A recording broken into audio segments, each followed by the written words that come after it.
1949년 10월 1일 천안문 광장, 중국 대륙을 통일한 한 남자가 마이크 앞에 섰죠.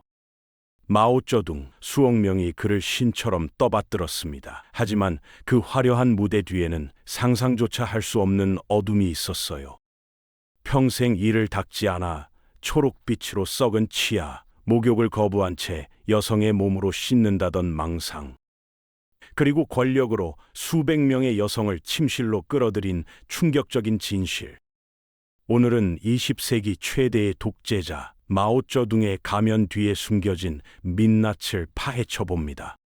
건국 직후 마오쩌둥에겐 하나의 집착이 있었습니다. 농업국가 중국을 하루아침에 공업강국으로 만들겠다는 거였죠. 1958년 대약진 운동이 시작됐어요. 모든 집 뒷마당에 용광로를 설치하라는 명령이 떨어졌습니다.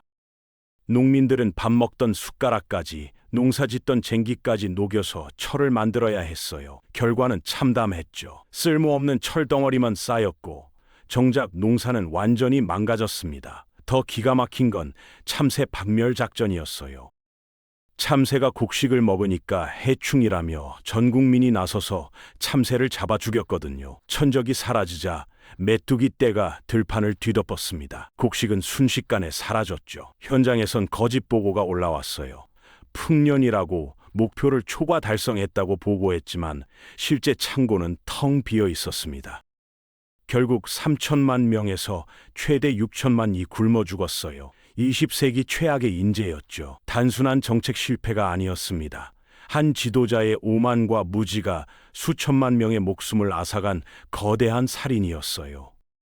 대기근의 책임을 물어야 할 순간 마오쩌둥은 정반대의 선택을 했습니다. 1966년 문화 대혁명을 일으킨 거죠. 자신의 실정을 덮기 위해 나라 전체를 혼돈 속으로 몰아넣었어요. 붉은 완장을 찬 홍위병들이 거리를 점령했습니다. 학생들은 스승을 끌어내려 모욕했고 자식은 부모를 고발했어요. 수천 년 이어온 문화재가 파괴됐죠. 사찰이 불탔고 서적이 찢겼으며 지식인들은 거리에서 조리돌림을 당했습니다. 그런데 이 혼돈 속에서 마오쩌둥은 신이 됐어요. 가장 상징적인 사건이 망고 사건입니다.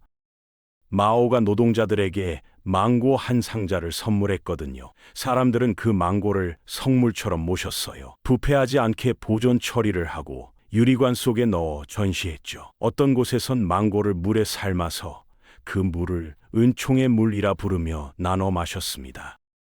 마오와 악수한 사람은 그 손을 씻지 않으려 했어요. 다른 사람들이 그 손을 한 번이라도 잡아보려고 줄을 섰죠. 집단 광기였습니다. 독재자를 신으로 만드는 순간 인간의 이성은 완전히 증발해버렸어요. 1954년 서양 의학을 공부한 젊은 의사 리주스이에게 제안이 들어왔습니다. 마오쩌둥의 주치의가 되어달라는 거였죠. 영광이라 생각했어요. 하지만 가까이서 본 마오의 모습은 충격 그 자체였습니다. 첫 진료 때 입을 벌린 마오의 치아는 초록빛이었어요. 썩은 냄새가 진동했고 잇몸엔 고름과 찌꺼기가 가득했죠. 리주스이는 깜짝 놀라 물었습니다.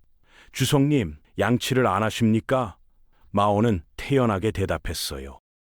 나는 평생 이를 닦은 적이 없네. 매일 아침 차로 입을 헹구고 찻잎을 씹어 뱉으면 그만이야. 리주스이가 양치의 중요성을 설명했지만 마오는 웃으며 말했죠. 호랑이는 이빨을 닦지 않아도 날카롭네. 나도 마찬가지야. 결국 어금니 하나가 심하게 흔들려서 발치를 해야 했습니다. 리주스이는 이번엔 제대로 설득할 수 있을 거라 생각했어요. 하지만 며칠 뒤 마오는 또다시 양치를 거부했죠. 20세기 초강대국을 이끄는 지도자가 평생 이를 닦지 않았다는 사실, 이건 시작에 불과했습니다. 마오의 침실은 단순한 잠자리가 아니었습니다. 권력기관이었고 비밀리에 돌아가는 여성 선발 시스템의 무대였죠. 경호 책임자 왕둥싱에게는 특별한 임무가 있었어요. 마오의 취향에 맞는 여성을 물색해서 데려오는 일이었습니다. 선발 기준은 매우 구체적이었죠. 10대 후반에서 20대 초반, 학력은 낮을수록 좋았어요. 세상 물정 모르는 순종적인 여성이어야 했습니다. 마오는 정치에 눈을 뜬 여성은 순수성을 잃었다고 생각했거든요. 비밀을 지킬 수 있는 무지한 시골 소녀를 선호했어요. 자연스러움과 순수함이라는 포장이었지만 실제론 철저히 권력자에게 순종할 수 있는 대상만 골랐던 겁니다. 밤마다 무도회가 열렸어요. 겉보기엔 평범한 댄스 파티였지만 실제로는 마오가 여성을 고르는 시험장이었죠. 마오는 춤추는 여성들을 관찰하며 노트에 이름을 적었습니다. 선택된 여성은 즉시 침실로 호출됐어요. 리주스이는 이 장면을 보며 기록했죠. 황제의 후궁 선발과는 다르지만 결국 한 남자의 욕망을 위한 시스템이었다고요. 침실로 불려간 여성들에겐 교과서가 있었습니다. 소녀경이라는 고대 중국의 성교육 지침서였죠. 마오는 이 책을 바이블처럼 여겼어요. 여성들은 그 내용을 숙지하고 마오에게 봉사해야 했습니다. 단순한 관계가 아니었어요. 마오는 기이한 자세와 행동을 요구했거든요. 여성을 철저히 도구로 취급했죠. 흥미가 떨어지면 가차없이 폐기했습니다. 더 충격적인 건 마오의 성적 취향이었어요. 남녀를 가리지 않고 새로운 자극을 원했거든요. 때로는 젊은 남자 하인을 침실로 끌어들이기도 했습니다. 하지만 가장 경악스러운 건 따로 있었어요. 마오는 평생 목욕을 하지 않았습니다. 하인들이 젖은 수건으로 몸을 닦아주는 게 전부였죠. 리주스이가 위생 문제를 지적했어요. 그러자 마오는 이렇게 말했습니다. 나는 여자의 몸속에서 씻고 있는데 무슨 소독이 필요한가? 궤변이었죠. 실제로 그는 성기를 씻은 적이 없었어요. 불결한 위생 상태는 심각한 성병 감염으로 이어질 수밖에 없었습니다. 자신의 몸을 여성을 통해 정화한다고 믿었던 그의 왜곡된 사고방식은 수많은 피해자를 양산했어요. 씻지 않는 습관의 결과는 참담했습니다. 마오는 트리코모나스라는 성병에 감염됐어요. 리주스이가 치료를 권했지만 마오는 단호하게 거부했죠. 치료를 받지 않으니 병은 계속 퍼져나갔습니다. 마오와 잠자리를 한 수많은 여성들에게 성병이 옮겨갔어요. 하지만 여성들의 반응은 예상 밖이었습니다. 수치심을 느끼기는커녕 오히려 자랑스러워했거든요. 주석과 함께한 증거라며 성병 감염을 훈장처럼 여겼어요. 고통마저 충성심의 증거로 왜곡되는 순간이었죠. 마오는 젊은 여성과의 관계를 단순한 쾌락으로만 본 게 아니었습니다. 자신의 젊음과 권력을 유지하는 건강 비결이라고 맹신했어요. 일종의 양생법이라고 믿었던 거죠. 나이가 들수록 더 많은 여성을 찾았습니다. 권력은 모든 것을 뒤틀어 놓았어요. 고통을 영광으로, 착취를 은총으로 바꿔버렸죠. 마오의 절대 권력은 개인의 존엄성을 완전히 파괴했습니다. 한 사람의 욕망이 수백 명의 삶을 짓밟았고 피해자들은 그것을 감사해야 했어요. 이보다 더 끔찍한 권력의 속성이 또 있을까요? 마오의 욕망 앞에서 결혼이란 아무 의미가 없었습니다. 유부녀에게도 강한 집착을 보였거든요. 한번 눈에 든 여성은 가정이 있더라도 피할 수 없었어요. 과정은 잔인했습니다. 경호원들이 해당 여성의 남편을 불러냈어요. 그리고 이혼을 종용했죠. 거부? 불가능했습니다. 결국 가정은 강제로 깨졌고 여성은 마오의 침실로 끌려갔어요. 지방 시찰 중에도 마찬가지였습니다. 마음에 드는 여성이 있으면 즉석에서 수첩에 이름을 적어뒀죠. 그리고 기어이 취했어요. 하지만 가장 충격적인 건 따로 있었습니다. 일부 간부들이 자발적으로 자신의 아내를 마오에게 바쳤거든요. 권력을 얻기 위해서였죠. 승진을 위해, 정치적 입지를 다지기 위해 아내를 상납했습니다. 인간으로서 가질 수 있는 최소한의 도덕도, 가족에 대한 사랑도 모두 권력 앞에서 무너졌어요. 개인의 행복은 정치적 거래의 도구가 됐고 가정은 독재자의 욕망 앞에서 철저히 희생됐습니다. 한 사람의 절대 권력이 얼마나 많은 삶을 파괴할 수 있는지 보여주는 장면이었죠. 1966년 72세의 마오쩌둥이 양쯔강에 뛰어들었습니다. 1시간 동안 수영하는 모습을 전국에 중계했어요. 나는 아직 건재하다는 메시지였죠. 하지만 카메라 뒤의 진실은 달랐습니다. 70대 중반에 접어든 마오의 가장 큰 고민은 성기능 저하였거든요. 발기부전이었어요. 리주스이에게 끊임없이 물었습니다.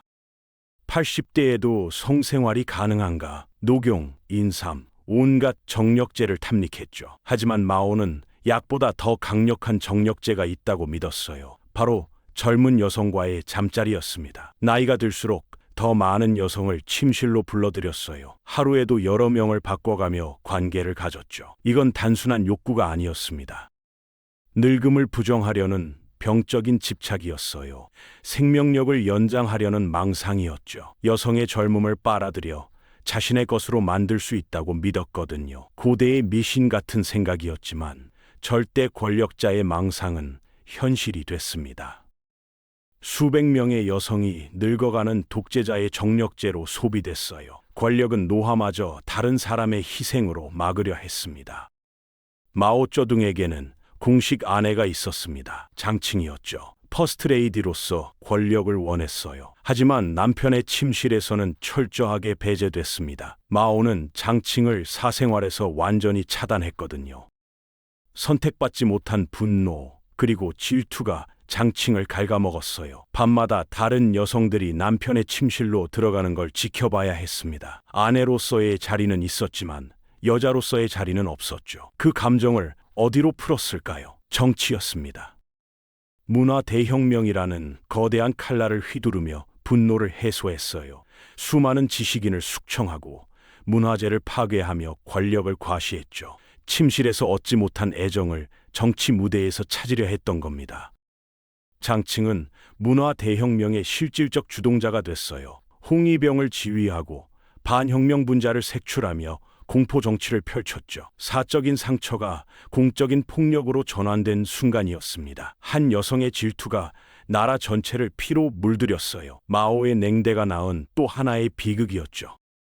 1976년 9월 9일 마오쩌둥의 시대가 끝났습니다. 성병과 각종 합병증, 노쇠한 몸으로 고통받다 결국 세상을 떠났어요. 마지막 순간까지도 그는 치료를 거부했죠. 위생관념은 여전히 없었습니다. 여자의 몸에서 씻고 있다는 망상에 사로잡혀 있었거든요. 침대 옆에는 주치의 리주스이가 있었어요. 20년 넘게 마오를 곁에서 지켜본 사람이었죠. 리주스이는 그의 죽음을 이렇게 회고했습니다. 위대한 신화가 아니었다. 고집스러운 한 늙은 남자의 초라한 최후였다. 신으로 추앙받던 지도자의 마지막은 결국 욕망에 휘둘린 한 인간의 쓸쓸한 종말이었어요. 수억 명이 그를 신으로 떠받들었지만 침대 위에 누운 건 썩은 치아와 불결한 몸뚱이를 가진 늙은이였죠. 권력은 그를 신으로 만들었지만 죽음 앞에서 그는 평범한 인간일 뿐이었습니다. 아니, 평범한 인간보다 못했어요. 기본적인 위생도 타인에 대한 최소한의 배려도 없었으니까요. 역사상 가장 강력한 독재자 중 하나였던 마오쩌둥. 그의 마지막은 그 누구보다 초라했습니다. 마오쩌둥은 오늘날에도 중국에서 신격화된 존재입니다. 중국을 통일하고 강대국으로 이끈 위대한 수령으로 추앙받죠. 하지만 그 화려한 가면 뒤에는 상상을 초월하는 부도덕함이 숨어 있었어요. 평생 이를 닦지 않고 목욕을 거부하며 수백 명의 여성을 권력으로 착취한 인간. 그는 신이 아니었습니다. 욕망에 휘둘린 평범한 인간이었을 뿐이죠. 절대 권력은 그를 괴물로 만들었어요. 그가 남긴 그림자는 현대 중국 사회 곳곳에 여전히 드리워져 있습니다. 역사는 우리에게 교훈을 남깁니다. 한 사람에게 절대 권력이 집중되면 어떤 일이 벌어지는지를요. 여기까지 오늘 준비한 영상은 끝났습니다. 다음 영상으로 찾아뵙도록 하겠습니다. 감사합니다.